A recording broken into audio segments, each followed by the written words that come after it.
Ngopi, ngobrol penuh inspirasi.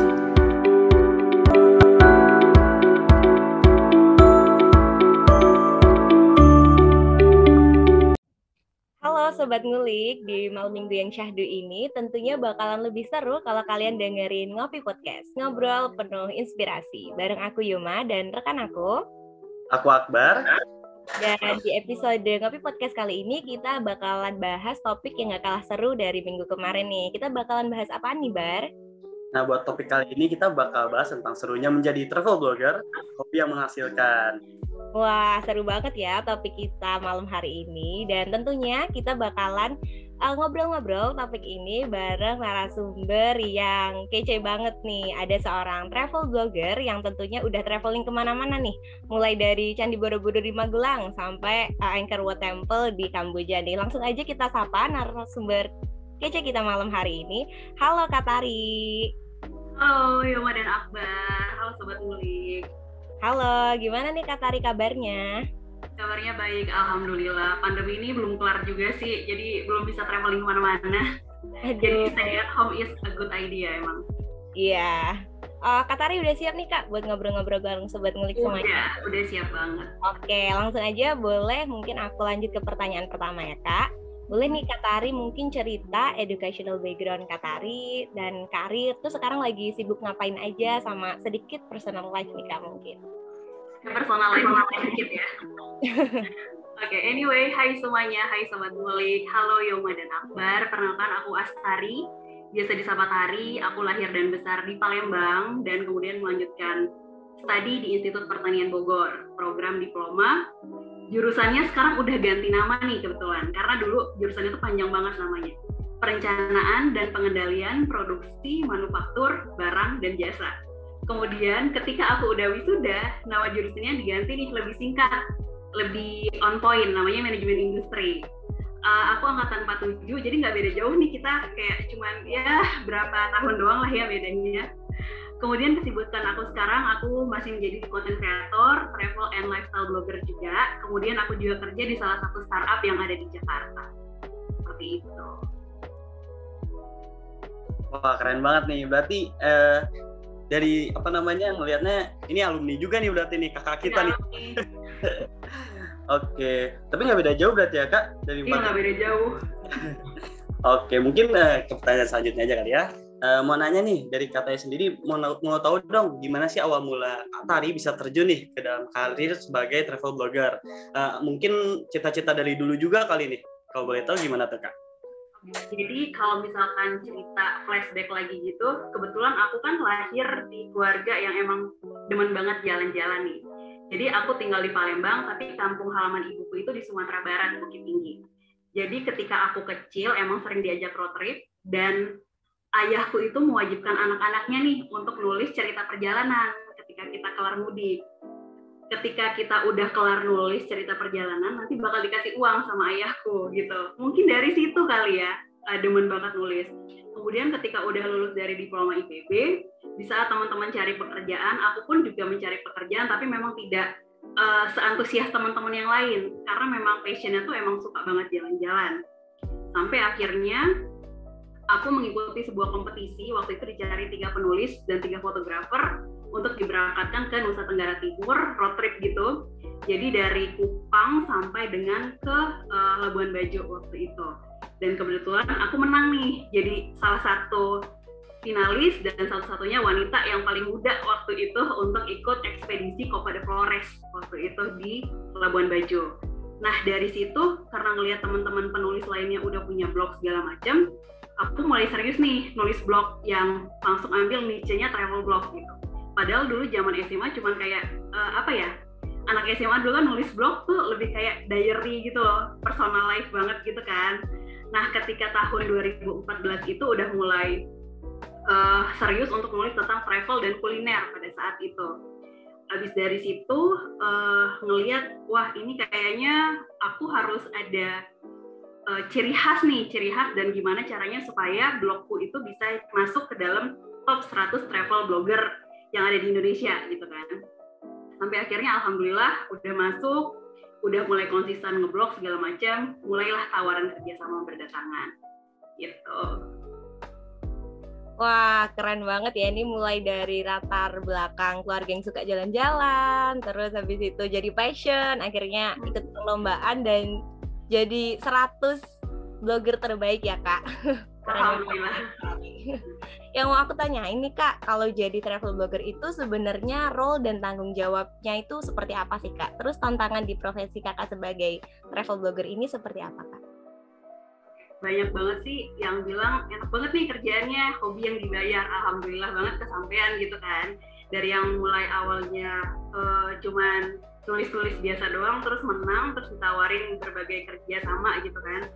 Nah, role dan tanggung jawab travel blogger ini kadang ketika ada isu nih, biasanya kita diberangkatin nih sama salah satu kementerian, entah itu Kementerian Pariwisata, Kementerian Kesehatan, ataupun kementerian lainnya untuk ngedatengin suatu daerah, kita lihat, kita gali potensinya, dan kita ceritakan nih di blog kita gitu loh.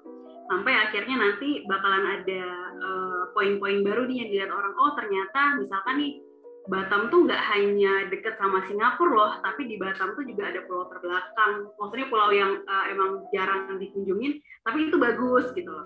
Terus misalnya di Labuan Bajo gitu kan, Labuan Bajo tuh waktu tahun 2014 tuh belum sehit sekarang banget gitu kan, baru-baru sekarang aja udah mulai naik banget gitu sih. Dan peran kita sebagai travel blogger tuh adalah membantu menggaungkan pariwisata di Indonesia khususnya gitu. Wah, keren banget sih. Berarti dari Katari sendiri tuh nggak cuman sukain luar negeri aja gitu. Biasanya kan orang zaman sekarang kan sukain luar negeri banget, tapi ternyata awal mulanya tuh justru dari Indonesia dulu nih, dari Katari. Dari Indonesia dulu. Nah, mengenai ini Kak, kalau menurut Kakak sendiri nih, kalau gimana sih hobi yang bisa dijadiin pekerjaan tetap itu kayak gimana sih? Apakah seru atau gimana? Apa ketika menjalaninya menyenangkan atau mungkin tetap ada rasa-rasa beban atau gimananya gitu Kak? Dan gimana kok ngejadiin hobi sebagai pekerjaan itu berpengaruh banget gak sih Kak sama work and life balance-nya? Oke, sebenarnya lebih banyak senangnya sih jadi travel blogger dibanding dukanya. Dukanya tuh apa ya? Paling ketika kita dalam 1 bulan itu cuman dikasih jarak waktu untuk stay di rumah 3 hari, selebihnya jalan-jalan terus. Kadang kan ada momen dimana ketika kita udah capek banget, nyaris ketinggalan pesawat.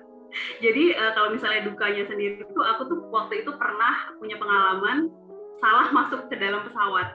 Harusnya tujuanku waktu itu ke Tanjung Pandan, tapi aku naik yang ke pesawat Tanjung Pinang. Itu di pesawat heboh banget.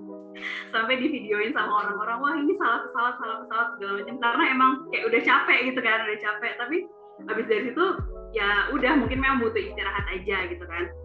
Nah, senangnya pekerjaan yang dibayar ini tuh karena kita ngelakuinnya sesuai passion, kita ngelakuinnya sesuai dengan apa yang kita suka, terus juga kita ngerjainnya itu senang gitu. Jadi work-life balance-nya tuh berasa banget gitu. Kalau aku pribadi, untuk work-life balance itu aku bikin reward and punishment nih di dalam hidup aku. Misalkan nih dalam 1 bulan aku harus nulis misalkan 15 artikel tentang travel ataupun kuliner ataupun mungkin tentang beauty gitu. Kalau misalkan 15 artikel itu aku tulis sesuai dengan deadline dan timeline, itu aku ngasih reward nih ke diri aku. Oh oke, mungkin next time kamu bakal dapat tambahan nih dari uang saku untuk jalan-jalan. Tapi kalau misalkan aku ada miss gitu kan segala macam, aku punishment diri aku sendiri. Oke, berarti bulan depan ketika jalan-jalan lo kurangin nih jatah untuk uang bulanan belanja ketika traveling, seperti itu. Jadi reward and punishment itu berlaku banget biar work life balance-nya pas gitu, balance. Oke, ternyata kayak gitu ya Kak. Dan kalau misalnya passion sama hobi sama juga bakalan bikin happy gitu ya Kak. Balance banget jadinya.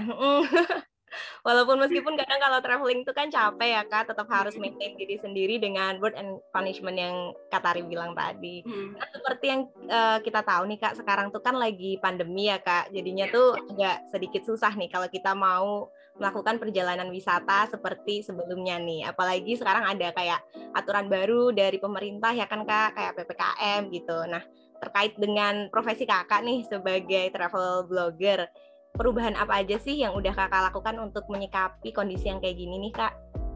Oke, karena lagi pandemi kayak gini nih memang banyak banget agenda jalan-jalan, agenda kerjasama yang dipospon dulu gitu. Sampai benar-benar pandemi ini udah kelihatan nih nilainya udah mulai turun mungkin gitu kan, baru kita mulai bisa jalan-jalan lagi.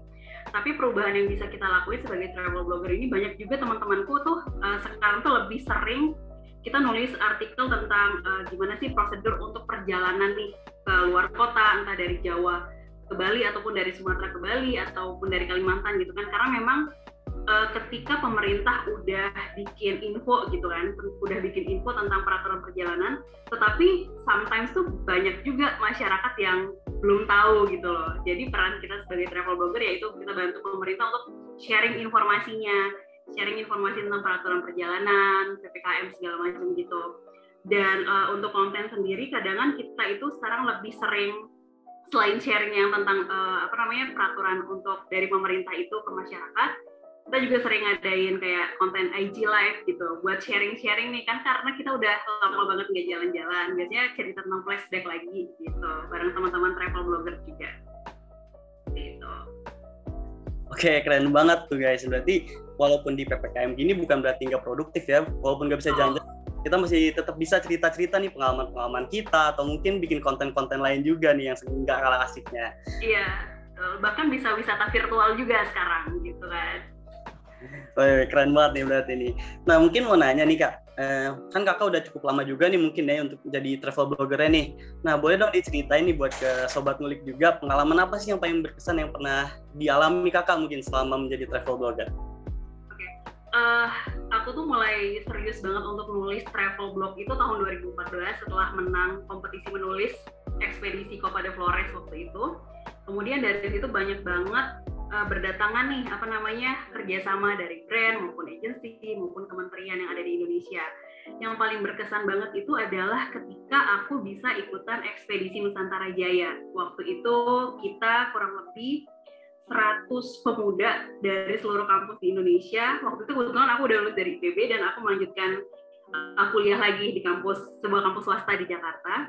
Jadi itu kita naik kapal perang KRI BAC 593. Kalau misalkan teman-teman tahu, itu kapal perang kita benar-benar berlayar dari Jakarta ke Makassar, kemudian Saunglaki, Maluku Tenggara Barat, kemudian Kupang, kemudian Sorong, Papua Barat, terus balik lagi ke Jakarta. Itu pengalaman yang seru banget menurutku, karena ketika di dalam kapal tersebut kita juga banyak aktivitasnya dan itu tuh aktivitasnya semuanya produktif dan emang seru-seru banget. Terus banyak lagi sih ketika kita bisa kerjasama nih bareng kementerian, ada Kementerian Pariwisata, Kementerian Kesehatan, Kemenko Maritim, terus juga ketika ada Kementerian Pariwisata kerjasama. Jadi waktu itu alhamdulillah aku terpilih mewakili Indonesia bareng 3 orang dari Indonesia, 1 wartawan, 1 lagi desainer untuk Social Influencers Festival 2017 itu di Malaysia. Kita ngubek-ngubek Malaysia khususnya di Perak. Jadi kita ngubek-ngubek Perak bareng sama kurang lebih 13 travel blogger dari 13 negara kalau aku nggak salah ini gitu. Jadi seru banget gitu loh ketemu sama travel blogger luar juga gitu. Wah, berarti Kak Tari ini jadi travel blogger mulai tahun 2004, udah hampir 8 tahun ya, Kak? Udah lama banget nih. Ya, 2014 ya, betul. Ya, udah banyak juga ya pengalamannya. Sampai bisa berkesempatan naik kapal perang, kolaborasi bareng banyak kementerian, dan ketemu sama travel blogger dari luar Indonesia juga ya, Kak? Iya, betul. Keren banget nih Kak. Nah terakhir yang mau aku tanyain nih Kak, apa sih yang harus disiapkan anak muda nih, misalnya kayak aku, kayak Akbar, yang mau terjun ke karir di bidang travel blogger kayak Kak Tari nih. Terus pesan Kakak buat fresh graduate dan juga mahasiswa yang menonton podcast ini mungkin Kak. Oke, kalau misalkan saran dari aku untuk teman-teman yang mau mulai nih untuk menulis, untuk jadi seorang travel blogger ataupun blogger lainnya, karena blogger tuh sendiri banyak banget cakupannya, ada travel blogger, ada techno blogger, beauty blogger, food blogger dan sebagainya. Saran dari aku mulai aja nulisnya, jangan takut salah, jangan takut nanti bakalan nggak ada nih yang baca cerita aku gitu. Jangan pernah takut, karena ketika kamu udah nulis sesuatu di Google, di blog, itu bakalan dibaca sama semua orang, entah itu kapan, itu pasti bakal dibaca sama orang gitu.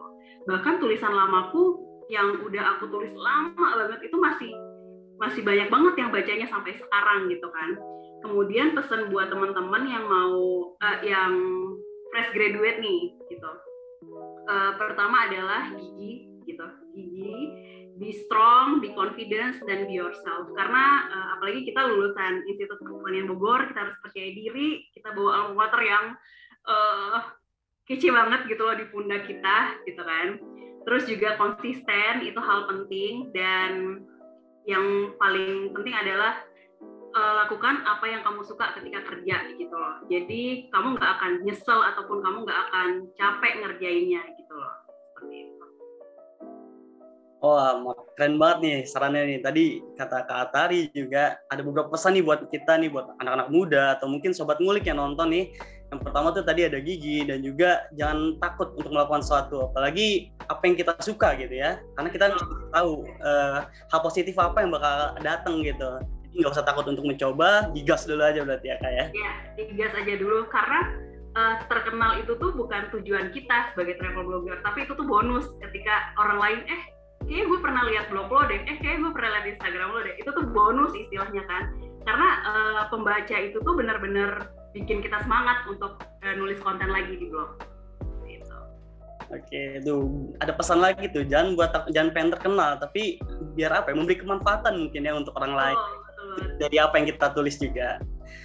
Oke, mungkin sampai di sini aja nih Kak untuk podcast kita di malam minggu ini. Terima kasih juga nih sebaik-baiknya buat Kak Tari yang udah nyempetin hadir di Ngopi Podcast kali ini. Nah, buat sobat ngulik nih, jangan lupa untuk tonton terus ya Ngopi Podcast di channel YouTube-nya Center of Management, dan jangan lupa juga untuk subscribe, komen, dan like. Saya Abai dan teman saya Yoma pamit undur diri. Sampai jumpa di episode Ngopi Podcast selanjutnya. Sampai jumpa. Terima kasih Kak Tari. Terima kasih Akbar dan Yuma. Makasih banyak Kak Tari ya. Yo, sama-sama. Terima kasih untuk sobat ngulik yang udah ngedengerin Ngopi Podcast kali ini. Dan jangan lupa untuk tetap stay tune di Ngobrol Penuh Inspirasi selanjutnya. Bye-bye!